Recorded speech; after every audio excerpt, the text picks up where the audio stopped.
Në një kohë kur bota ishte ende e mbuluar nga errësira e padijes, kur arsimi ishte një privilegj i pakicës dhe kur gratë shpesh nuk kishin asnjë të drejtë për të ndërtuar të ardhmën e tyre. Një grua sfidoi çdo kufi dhe ndryshoi rrjedhën e historisë. Ajo nuk ishte mbretëresh, as luftëtare, por trashëgimia e saj është më e fuqishme se çdo mbretëri apo fitore në fushbetej. Emri i saj ishte Fatima al-Fihri, një grua që në shekullin e 9 në zemër të Marokut themeloi universitetin e parë në botë. Duke hedhur themelet e një institucioni që do të formonte mendjet më të ndritura të njerëzimit. Por si mundi një grua në atë kohë të ndërtonte një qendër dijesh që do të mbjetonte për më shumë se 1000 vjet? Çfarë shtyu atë të sfidonte normat e shoqërisë dhe të krijonte një vend ku dija do të lulëzonte për shekuj me radhë? Historia e saj është e jashtëzakonshme dhe sot do ta zbulojmë së bashku. Para se të vazhdojmë, mos harroni të pëlqeni këtë video nëse ju pëlqejnë histori të tilla interesante nga e gjithë bota dhe abonohuni në kanalin ton për më shumë video të tilla. Fatima al-Fihri lindi në fillim të shekullit të 9, në një periudhë kur bota islame ishte në kulmin e zhvillimit të saj kulturor dhe shkencor. Babai i saj, Muhamed al-Fihri, ishte një tregtar i pasur nga qyteti i Fezit, një qytet që në atë kohë po bëhej një qendër e rëndësishme e tregtisë dhe dijes në Afrikën e Veriut. Fatima dhe motra e saj, Mariam, ishin me fat që lindën në një familje të pasur dhe me mendje të hapur. Ndryshe nga shumë vajza të kohës, ato morën një arsimim të thellë, duke studiuar Kur'anin, letërsinë, matematikën dhe shkencat islame. Në vend që të ishte një grua tipike e kohës së saj, e cila do të përqendrohej në ndërtimin e një familjeje dhe përmbushjen e pritshmërive shoqërore, Fatima që në moshë të re tregoi se ka kuriozitet të jashtëzakonshëm për dijen. Thuhet se ajo kalonte orë të tëra duke studiuar në shtëpi, ndërsa babai i saj e inkurajonte atë dhe motrën e saj të lexonin jo vetëm libra fetar, por edhe tekste filozofike dhe shkencore. Për një vajzë në shekullin e 9, kjo ishte diçka jashtëzakonisht e rrallë. Familja e tyre besonte se arsimi ishte çelësi i suksesit dhe i përparimit, dhe kjo do të ishte një mësim jetësor për Fatimen. Fezi në atë kohë ishte një qendër e madhe emigrantësh, ku arab, berber, persian dhe andaluzian bashkjetonin dhe shkëmbenin ide. Ky diversitet ndikoi fuqishëm në mundësinë e Fatimës, duke i dhënë asaj një vizion më të gjerë për botën dhe rëndësinë e dijes. Thuhet se edhe para se të trashëgonte pasurinë e saj, ajo kishte një pasion të thellë për të mësuar, duke marrë pjesë në diskutime me dietar dhe duke dëgjuar ligjërata të dietarëve udhëtar që ndalonin në Fez. Por jeta e saj ndryshoi papritur kur babai i saj vdiq, duke i lënë asaj dhe motrës një pasuri të madhe. Shumë në vendin e saj do ta përdornin këtë pasuri për jetë luksoze, për ndërtimin e pallateve apo për të udhëtuar në përbot. Por Fatima nuk ishte si të tjerët.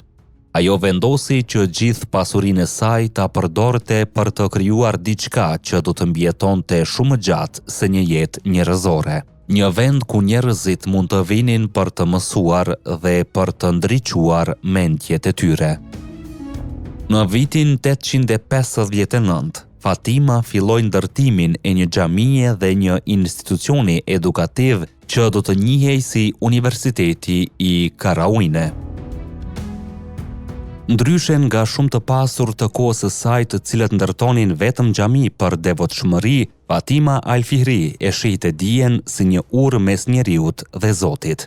Ajo besonte se arsimi nuk duhet të ishte privilegj vetëm për elitën, por diçka e hapur për të gjithë.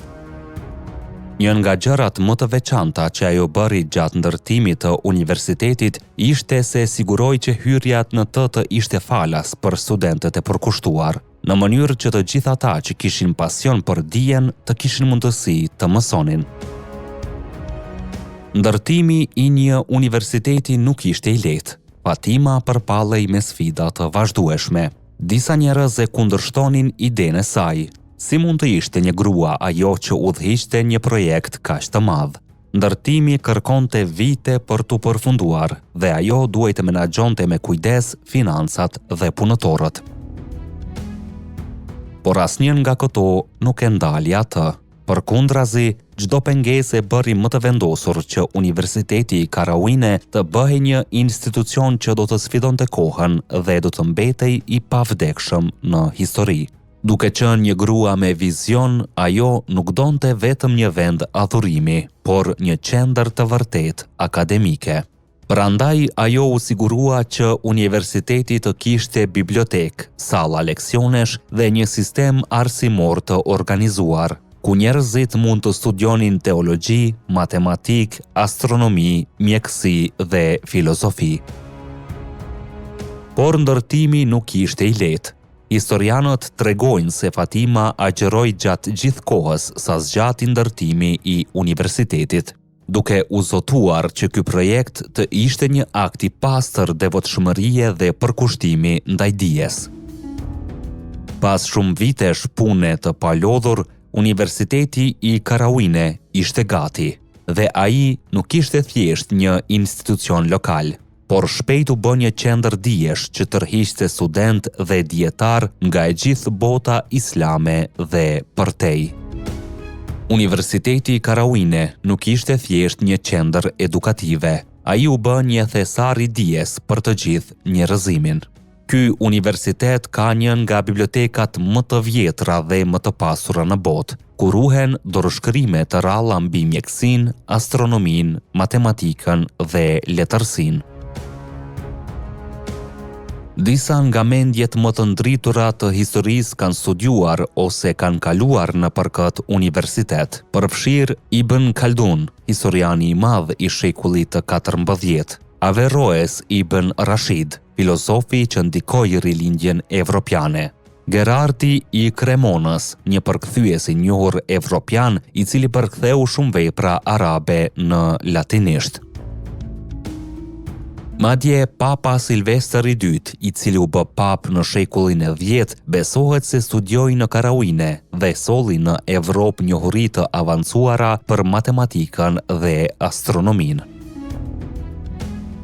Ky universitet ishte një urë e rëndësishme mes lindjes dhe perëndimit, duke ndikuar në krijimin e universiteteve moderne evropiane si Bologna, Oxfordi dhe Sorbona.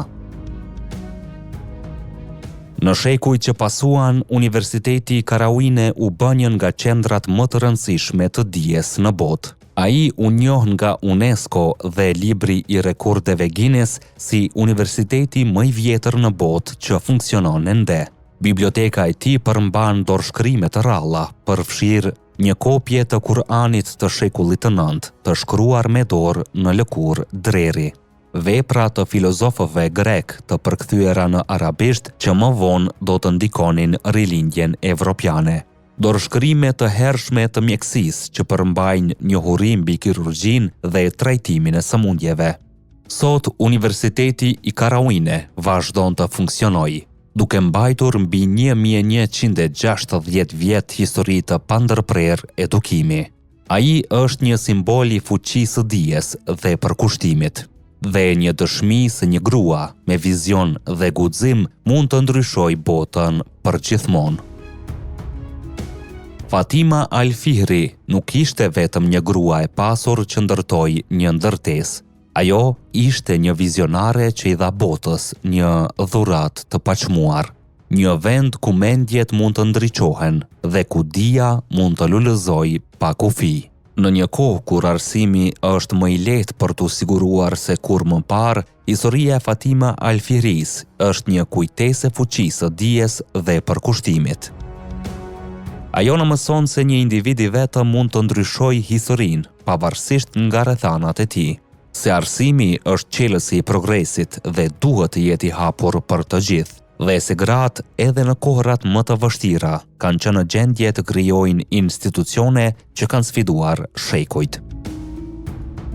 Dhe kështu, historia e një gruaje nga shekulli i 9 që vendosi të investonte pasurinë e saj në dije vazhdon të frymëzojë miliona njerëz edhe sot.